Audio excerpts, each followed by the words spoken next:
Today we've got a small-sided game which focuses on switching play and reward centrally as well. So we were talking last week, or there was certainly some chat last week around 4-goal games and the advantages of 4-goal games that we use.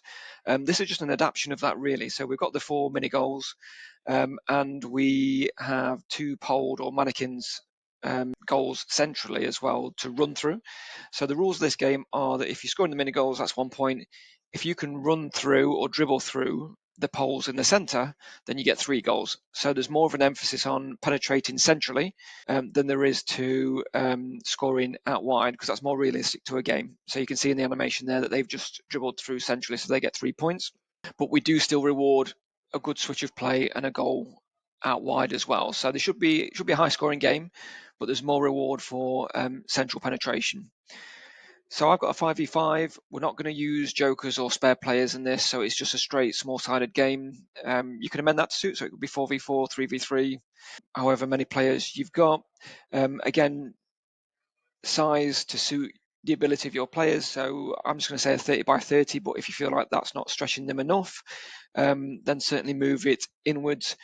You might also want to make it wider than it is deep vertically. So you might want to go 45 width, 30 long, and just really accentuate the switch with that wider pitch area. And that should open up more gaps centrally as well as you transition from one side to the other. Yeah, we've got 4 goals, 4 mini goals and 2 poled goals in the centre. So the objective of the session is, can we hit the switch of play? But while we're hitting a switch of play, are there gaps that open up centrally, and can we exploit those gaps centrally to get more reward, like we would do in a game if we were switching the ball in a game. If a gap appeared between 2 centre halves or between the midfielders, can we get the ball into those areas to penetrate centrally and score a goal?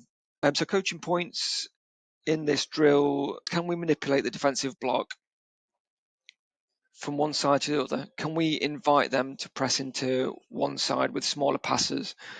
And are our players really thinking about, with our passes and our movement, how we're manipulating the other team within that space?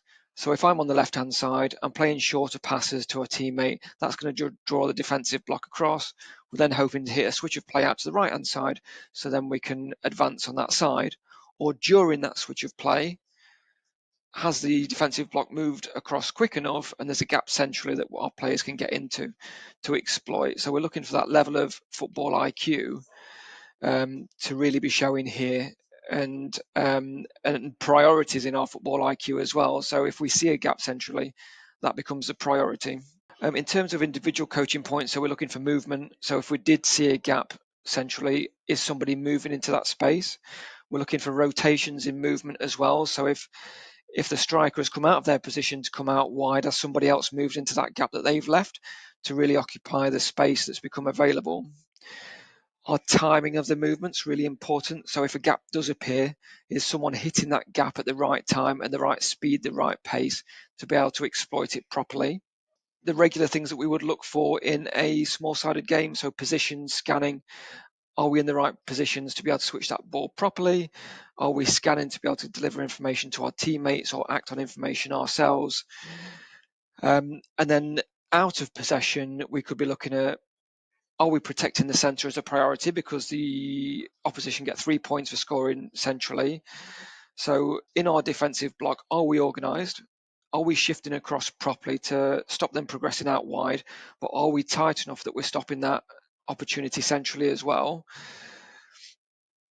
And are we defending as a unit and pressing on triggers that work? So we're not just all running around randomly trying to press. Are we pressing on bad touches, slower pass, backwards pass, sideways pass, and anything that does look like it's going to hurt us? Are we shifting as a block and just slowing defensive principles of delaying, slowing the opposition down and making it predictable? So as an out of possession team, you want to be predictable. You want the opposition to be predictable, and you want to make the play predictable. As an in possession team, you want to make it unpredictable and have deception in there as well. So yeah, that's our small-sided game this week. Try it out and let us know what you think.